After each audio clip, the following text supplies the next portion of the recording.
This video is sponsored by Card Kingdom. You can visit their store by using my referral link in the description below.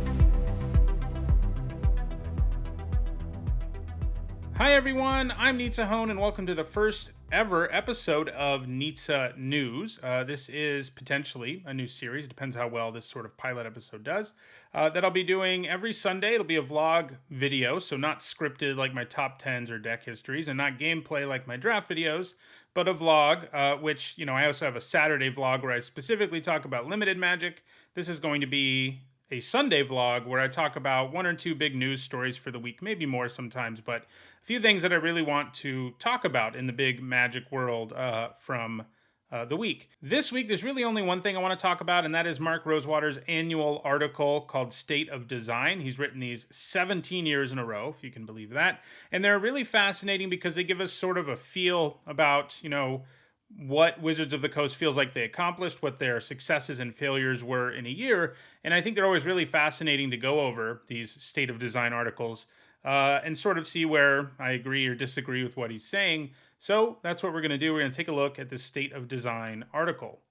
All right, so here's the article I'm talking about. State of Design 2022. You can see started in 2005, hasn't missed a year. And yeah, it's always a great read and always really interesting. So, for example, his overall feeling about Magic design for the year is that they push the boundaries of what Magic can do. I don't think most people would disagree with that.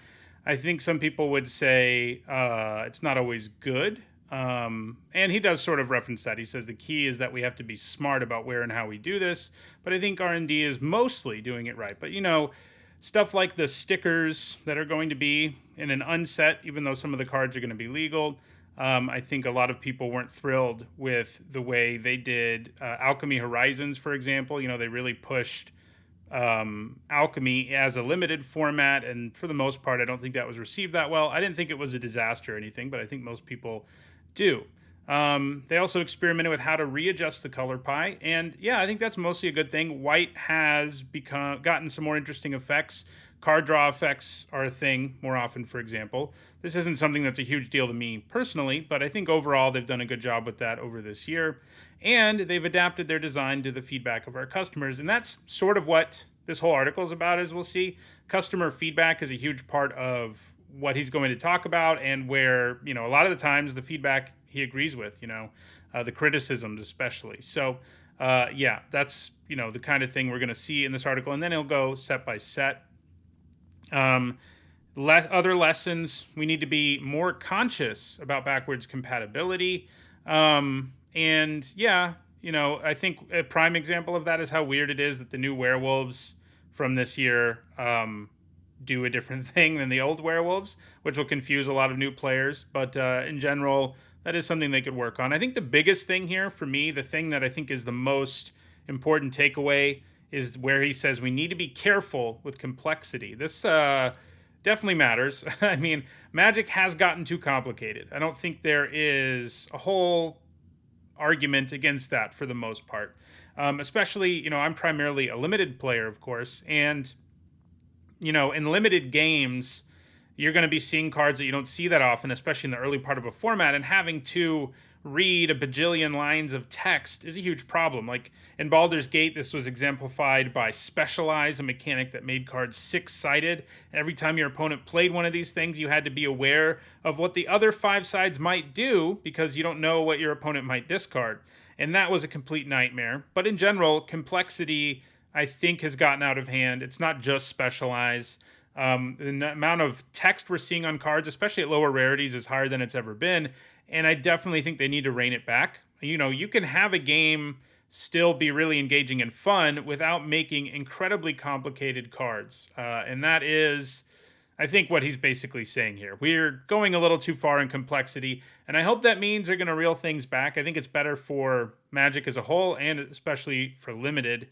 And, this is a funny take, too, that we need to be more conscious of how we talk about our products. Yeah, there have been some problems this year with how things were named or labeled. Like, a lot of people had no idea Alchemy Horizons Baldur's Gate was like a full-blown limited format until it came out, for example. Then the whole Commander Legends 2 Baldur's Gate, both Baldur's Gate releases people were expecting it to be something it wasn't because it had Commander Legends in the name. So yeah, the way they talk about products can be problematic. I think another good example of this is the double feature for Innistrad, where they made it sound like it was going to be this sweet, curated, limited format where you take cards from both sets, not all the cards, but some cards from both sets, put them together, and make a new limited format. And that's not what happened. They just literally grayscaled the cards and then stuck both sets together, and that's all they did.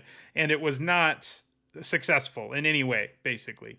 So yeah, those are important lessons. I think they learned good lessons this year. I would agree, especially with complexity and talking about products better, naming products better. I think that's good. So let's see what he has to say about the sets as well. Innistrad Midnight Hunt. So the mechanics were mostly popular, and I would agree with that. I think Decay was a really cool way to have zombie tokens, something we've seen a million times as Zombie Tribal, but they did it in a really cool way here, where these bodies obviously could only attack once and they could never block, but you had other ways to take advantage of the extra bodies, and that was a cool mechanic to have.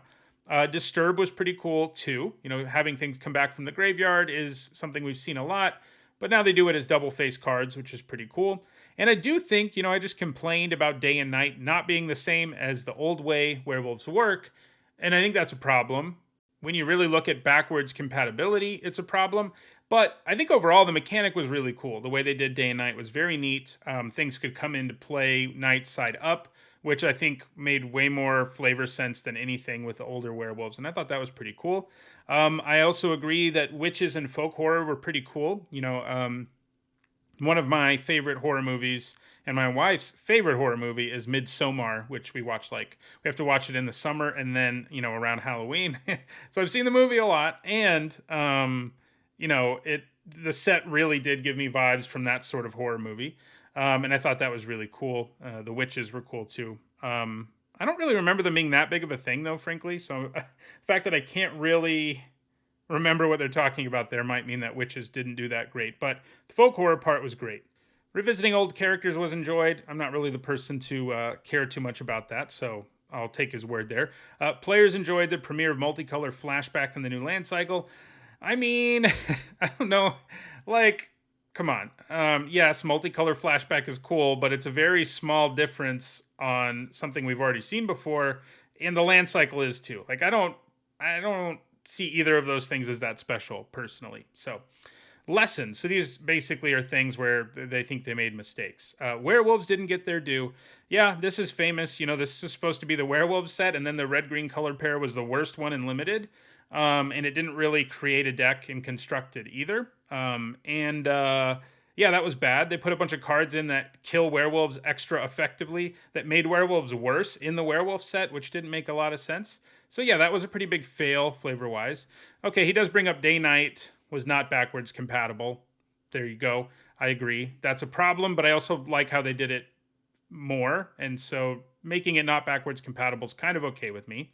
The colors weren't of equal power level in limited formats, especially draft. Yeah, just mentioned that. Red-green was bad. Blue-black was the best, and yeah. So, yeah, that was a problem. It's interesting as we go through here talking about the last few sets. I think most of the limited formats in the last year have had one big flaw or another, at least one big flaw. And this is the one here. Blue-black being busted, red-green not being that good.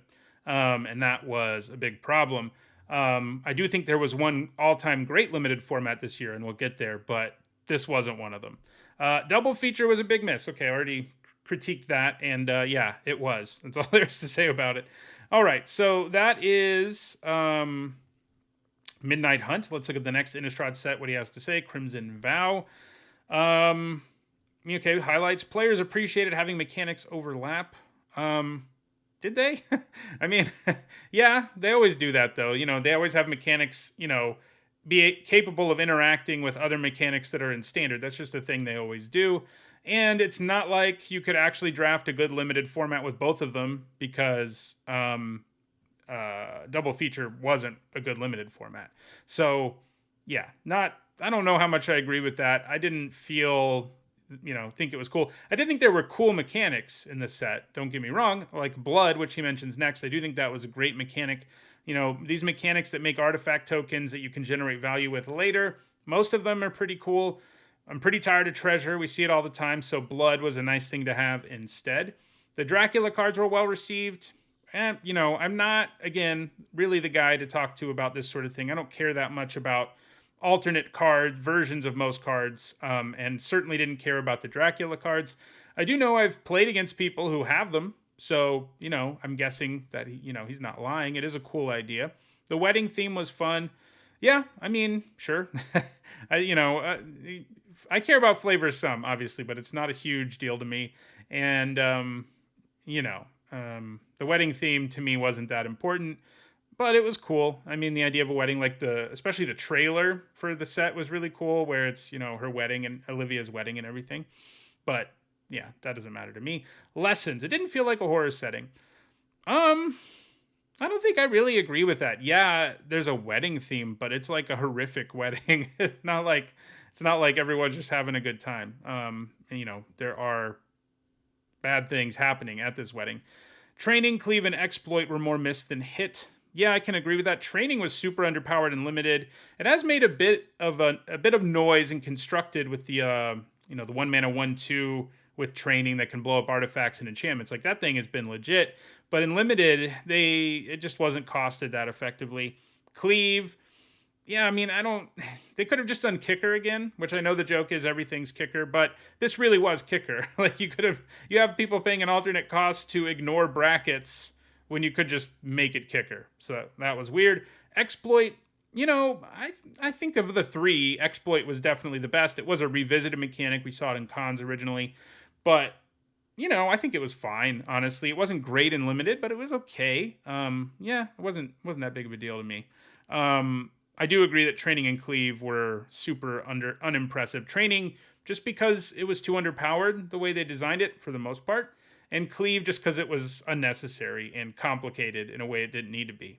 The limited formats were too bomby. Yeah, this is the big flaw with this limited format. I mean, I do think people blow this out of proportion, generally speaking. Like, literally any set that comes out, you will find people saying this format has too many bombs, and it's not true about every format.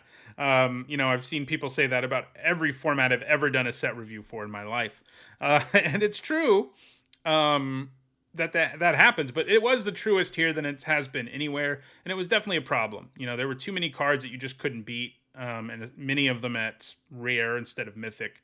So yeah, that is the big flaw with this format. Vampires needed to be better. I don't really think that's that much of a lesson. Like, a vampire deck exists in constructed. Vampire decks were pretty good in the limited format. I guess he's saying overall they're not that strong. Oh, especially commander. Okay, well, I could see that. Yeah, the vampire commanders aren't that exciting. And yeah, Audric was definitely kind of a dud. Like, even in limited, he was like, okay. I mean, it really wasn't that great.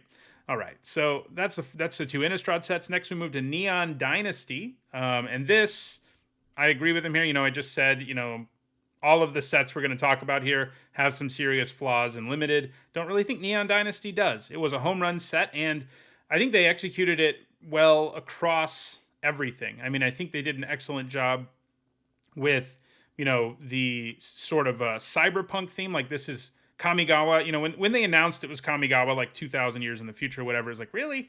But they did a really good job. I mean, the whole enchantments versus artifacts element, I'm not a big flavor guy, but the fact that the flavor was there and I could sort of just see it by casting cards that were enchantment creatures or artifact creatures, see this technology versus tradition element going on. I thought that was really cool. And that's what he says here. Yeah, we enjoyed the core conflict, but it was also an incredible limited format. And I think maybe Dominaria is the only one better in the Arena era. So, it's an all-time great format. Loved it. I don't think it really had any flaws. I think it was excellent in pretty much every way. And, the flavor for the set was cool. The card designs were cool. Revisiting, old things from Kamigawa, referencing those things was cool. The saga creatures were cool. All the mechanics were awesome, as he's saying here. So yeah, I mean, this was a home run set. Great in every way. It's great for limited. It really mattered for constructed formats. It mattered, for people who love lore. It was excellent. It was just great across the board. So yeah, definitely agree there. Players were sad we were on Kamigawa for only one set.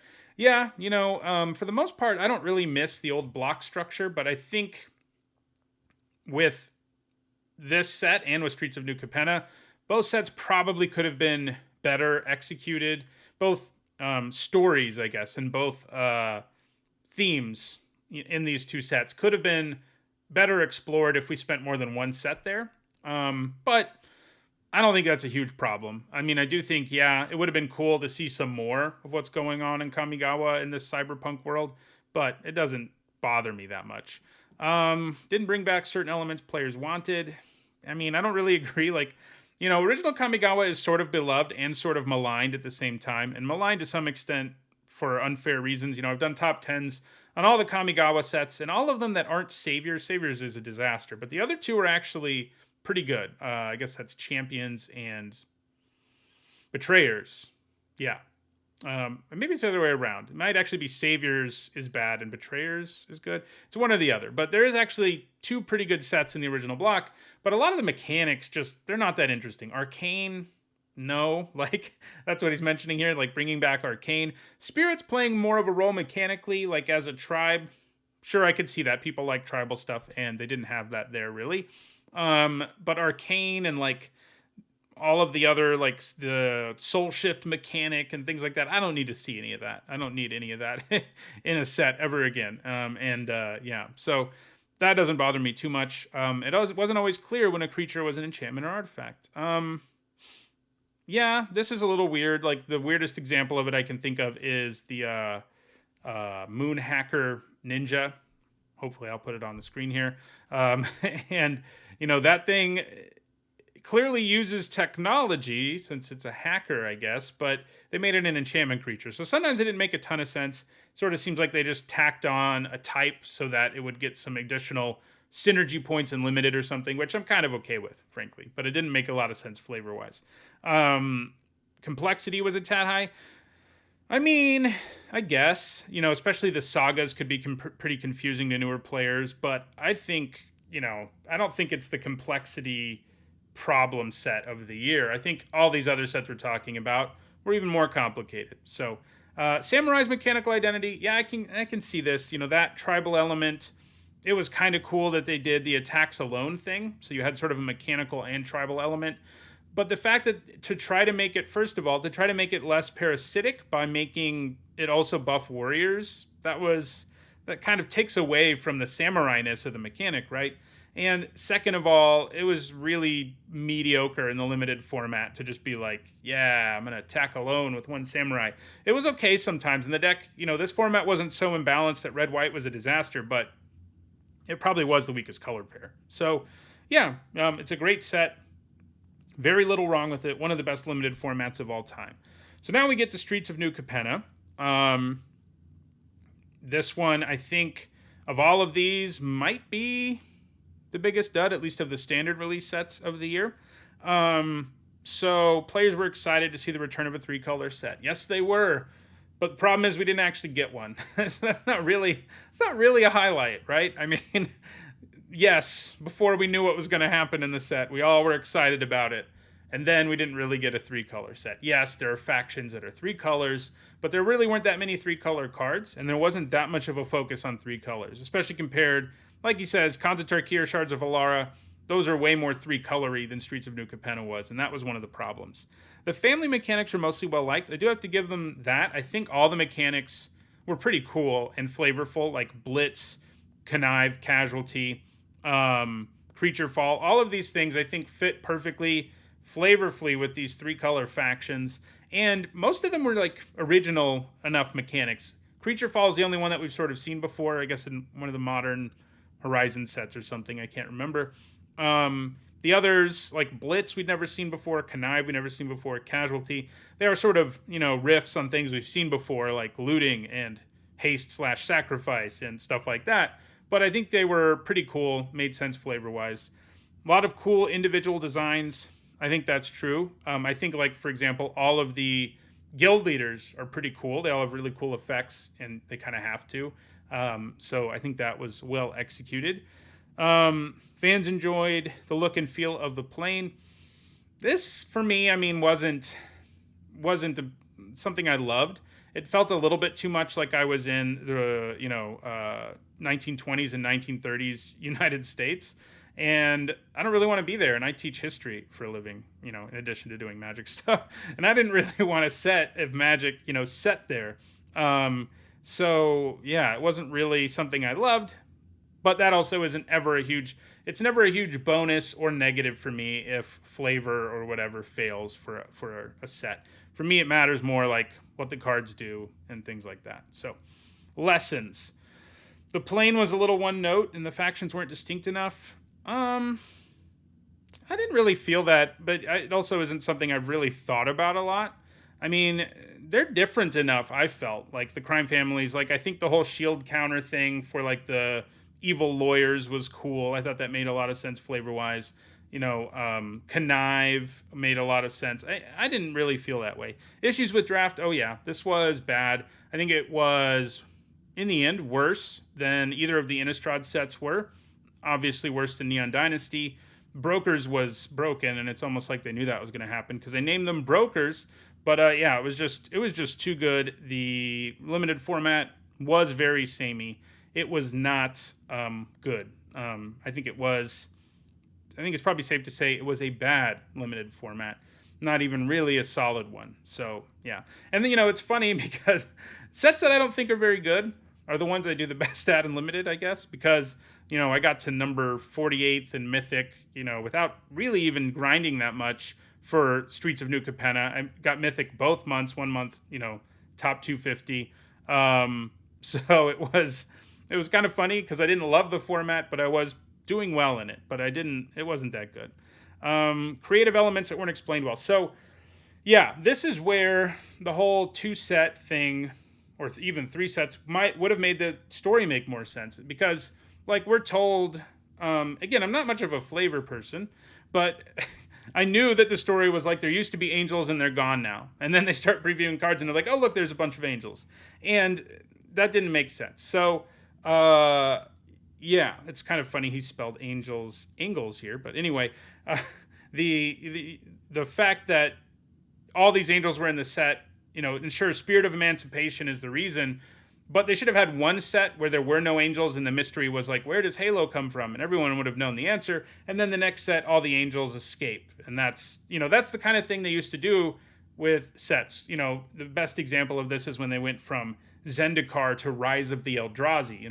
The world changed drastically for a reason, and that's what happened there, the Rise of the Eldrazi. Saw the same thing in like Shadows over Innistrad block as well, where it was like, what's happening on Innistrad? And then it was like, oh, it's the Eldrazi, So maybe they were redoing something they'd already done. But yeah, I do like it when they do that. So yeah, Streets of New Capena had a lot of problems, I think. So yeah, and this one, Tricolored Land should have been called Triumphs. I mean, probably. It's not like a word you couldn't use, and then you made them all like boxing rings and stuff, which flavor-wise I wasn't a fan of in general. So, last set, Commander Legends Battle for Baldur's Gate. So this is one I did not play at all in paper. I have played the Baldur's Gate on Arena, getting to Mythic and all that stuff, as I try to do most months. And yeah, I mean, I can't really comment a whole lot here because I never experienced this particular format. So I don't think I really will, but I think this here is true about, he says it felt more like Dungeons and Dragons Adventures in the Forgotten Realms 2 than Commander Legends 2. And I think you can say the same thing about Alchemy Horizons Baldur's Gate on Arena. Like half or more of the cards and a majority of commons and uncommons are reprints from Forgotten Realms, and that was pretty uninteresting. So yeah, I definitely agree with that. Same thing with Commander Legends. I guess I addressed that earlier, where they named a set a thing and it made people expect something different. They should have just called it Battle for Baldur's Gate, and said it was a Commander set. So yeah, I mean, that's that is Mark Rosewater's article on this topic. It is really interesting. That's sort of my take on it. Like I said, you can go back and read a lot of the old ones if you want to, which I think is really interesting too. You can see how things shift over the years, especially if you go back to like 2005. So that will do it for this first edition of Nizzanews. If you liked the video, don't forget to like it. Let me know in the comments too. Same if you didn't like it. Let me know that as well. Because, I'm trying to sort of figure out what content Sunday is the day of the week I don't have regularly scheduled content. Trying to think of something to put here. And I like, people have asked me a lot in the past to talk about, or people on stream will ask me what I think about something in the news, and I'm like, well, I could just do a video about some of the stories that interest me in a given week, and that's what we did here. This, in some ways, I guess this video was a little less news, and a little more, you know uh, design analysis of Magic, but it is from an article that came out this week, so I think it qualifies. So yeah, thanks for watching, and I'll see you all in the next one.